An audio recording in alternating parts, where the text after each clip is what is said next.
ubaba umpostoli nomama umpostoli angibingelele umphathi wohlelo ngibingelele abefundisi bonke noma befundisi bonke ngibingelele baba ngibingelele mama nosonto sikole egameni lenkosi yethu uJesu Kristu inkosi uJesu Kristu inkosi. Ngiyambonga kakhulu uNkulunkulu namhlanje ukuthi angibabone Richards Bay nasemafakathini namhlanje sinabo la.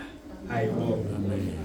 Igama lami ke nguSolomon Dlamini wakhona khona la eMandeni ngingumvangeli.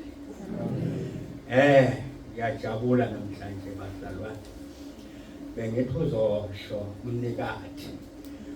Ngamtshela ukuthi umshado selikhona igatsha eMandeni. Ayibonga Nkosi.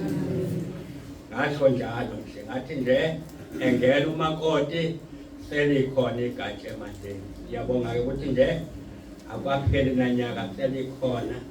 Ngiyambonga uNkulunkulu ngumntwana kaNkulunkulu.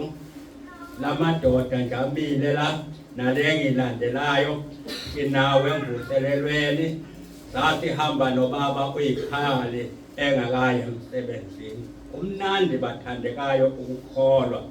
Ngathi mangifika entabeni ngifika ekhaya lezwi eRichards Bay ngezwe kushintsha zonke izinto.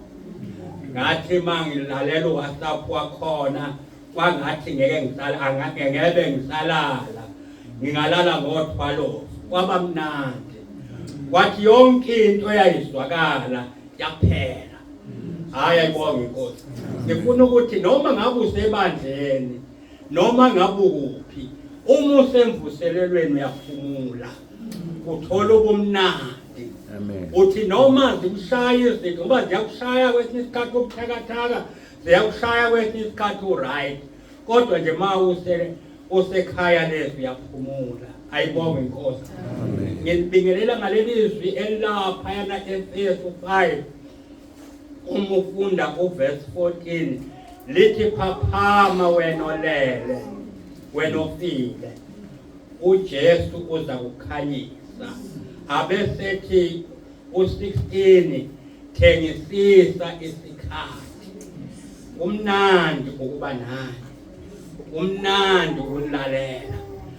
Kubekane siyambonga kakhulu uNkulunkulu ukuthi nala eMandeni senikhona.